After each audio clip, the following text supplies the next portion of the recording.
नमस्कार दोस्तों, मैं हूं डॉक्टर सौमिल मांडलिया और मैं अहमदाबाद में एज़ कंसल्टेंट जॉइंट और स्पाइन स्पेशलिस्ट प्रैक्टिस कर रहा हूं।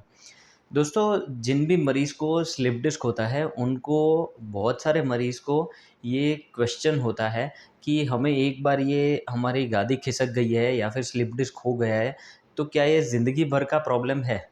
मतलब कि मुझे जो कमर में दर्द हुआ है या फिर पैर में दर्द हुआ है, ये क्या परमानेंट हो जाएगा? ये बहुत सारे मरीज़ के मन में एक शंका होती है। तो आज इसी के बारे में हम चर्चा करेंगे। सबसे पहले तो मैं आपको ये बताना चाहता हूँ कि स्लिप डिस्क का इलाज संभव है और आप कंप्लीटली उसमें क्योर पा सकते हैं। स्लिप डिस्क के लिए बहुत सारे इलाज अवेलेबल हैं। आज की तारीख में हम आराम, फिज़ियोथेरेपी, दवाई, इंजेक्शन जिसमें कभी नस के ऊपर इंजेक्शन देना, डायरेक्टली डिस्क के ऊपर इंजेक्शन देना, उसके बाद में एंडोस्कोपी या फिर ओपन करके ऑपरेशन, माइक्रोस्कोप का यूज़, बहुत सारी चीज़ें अवेलेबल है कि जिससे स्लिप डिस्क की ट्रीटमेंट हो सकती है। तो सबसे पहले मैं ये कहना चाहूँगा कि ये एक क्यूरेटिव चीज़ है, ये कोई ऐसा लाइफ़ टाइम आपको कोई डिसेबिलिटी रह जाए, ऐसा नहीं है। कोई भी मरीज़ को सबसे पहले स्लिप डिस्क होता है, तो हम उनको सिर्फ़ दवाई से ही ट्राई करते हैं कि उससे ही उनकी ट्रीटमेंट हो जाए। सबसे पहले किसी भी मरीज़ को कमर में दर्द होता है या फिर पैर में दर्द होता है, तो इसमें क्या होता है कि हम दर्द की दवाई देते हैं और ख़ास करके जो भी नस के ऊपर प्रेशर है, तो वो नस के ऊपर सूजन आ जाती है, तो वो सूजन कम करने की हम दवाई देते हैं। जैसे-जैसे सूजन कम होती जाती है, वैसे ही मरीज़ का कमर का और पैर का, ये दोनों का दर्द भी एकदम ही कम होता जाता है। वैसे ही अगर किसी मरीज़ को पूरे पैर में झुनझुनी हो रही है, पैर सुन्न पड़ रहा है, तो फिर हम मरीज़ को न्यूरोजेनिक मेडिसिन, मतलब कि जो नस की दवाई होती है जिससे ये झुनझुनी, टिंगलिंग, नमनेस ये सब कम हो सके, उसकी भी हम दवाई देते हैं और इससे काफ़ी अच्छा आराम मिल सकता है। यूजुअली ये 5 से 7 दिन का ही प्रोसेस रहता है। मोस्टली ऐसे 90 से 95% जितने मरीज़ होते हैं कि जिनको इन सब प्रोसेस से अच्छा आराम मिल जाता है। कई बार ऐसा होता है कि कोई मरीज़ को बहुत ही दर्द रहता है, तो फिर हम उनको रेस्ट के लिए एडवाइस करते हैं कि एटलीस्ट 3 से 5 दिन तक मरीज़ ऑफ़िस से या काम से छुट्टी ले, थोड़ा आराम करे, आगे झुकने का बंद कर सके 1 हफ़्ते के लिए, नीचे बैठना अवॉइड करना पड़ता है। तो इन सब से भी आराम मिल सकता है, क्योंकि जैसे ही आप नीचे बैठते हैं, तो नीचे बैठते वक़्त कोई दिक्कत नहीं होती है, लेकिन जब भी उठते हैं, तो फिर कमर में बहुत ज़ोर आता है और आपको दर्द बढ़ सकता है। वैसे ही जब भी आप आगे झुकते हैं, तभी क्या होता है कि गादी जो है वो और खिसक सकती है और उससे नस के ऊपर प्रेशर बढ़ सकता है। तो ये 2 काम हैं, ये हम मिनिमम 5 से 7 दिन तक जब भी मरीज़ को आराम करने के लिए कहते हैं, उस टाइम पे हम अवॉइड करवाते हैं। अब 90-95% मरीज़ को इन सब से आराम मिल जाता है। साथ ही साथ में 5 से 7 दिन तक जब भी आराम मिल जाता है, उसके बाद में हम फ़िज़ियोथेरेपी स्टार्ट कराते हैं। फ़िज़ियोथेरेपी एक बहुत ही इम्पोर्टेंट चीज़ है, क्योंकि आपको एक बार स्लिप डिस्क की दिक्कत हो गई, तो फिर क्या होता है कि ये वापस होने का चांस आपको ना हो, इसके लिए हम फ़िज़ियोथेरेपी कराते हैं। फ़िज़ियोथेरेपी से आपके जो कमर के मसल होते हैं, जो हमारी रीढ़ की हड्डी को, उसके पोस्चर को मेंटेन करते हैं, जो गादी के ऊपर का प्रेशर भी कम कर सके, इन सब मसल की स्ट्रेंथ बढ़ाने के लिए हम फिज़ियोथेरेपी करते हैं। तो जैसे ही पैरास्पाइनल मसल की स्ट्रेंथ बढ़ती है फिज़ियोथेरेपी से, तो उससे ही गादी के ऊपर का प्रेशर कम किया जा सकता है और आप भविष्य में लाइफ़ टाइम स्लिप डिस्क से बच सकते हैं।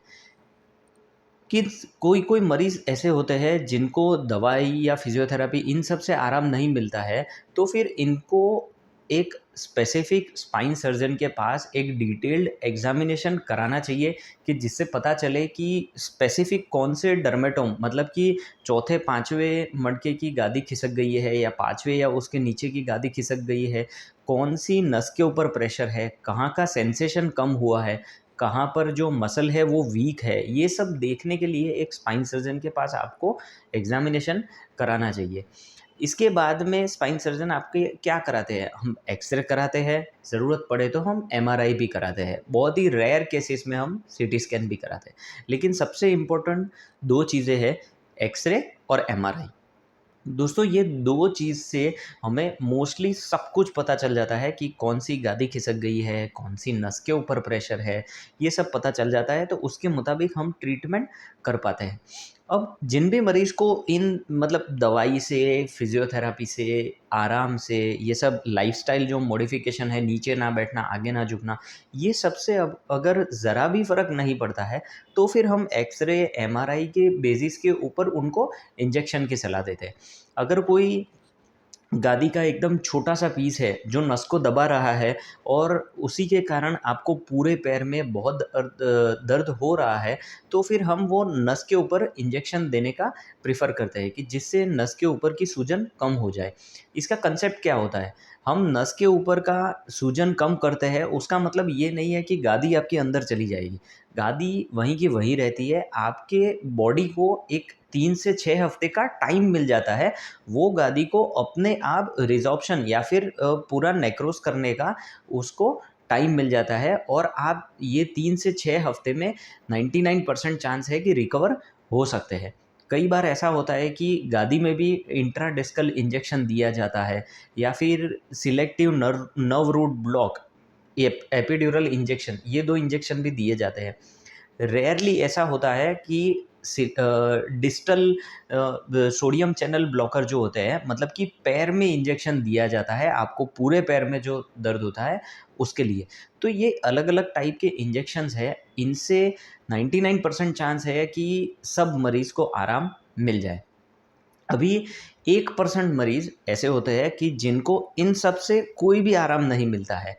1.5 से 2 महीना चला गया है, दवाई ट्राई कर ली है, आराम कर लिया है, इंजेक्शन भी ट्राई कर लिया है, पूरी आपकी लाइफ़ अफ़ेक्ट हो रही है, आपको वर्क लाइफ़ बैलेंस आपका डिस्टर्ब हो गया है। तो फिर इन ऐसे मरीज़ को ऑपरेशन की ज़रूरत पड़ सकती है।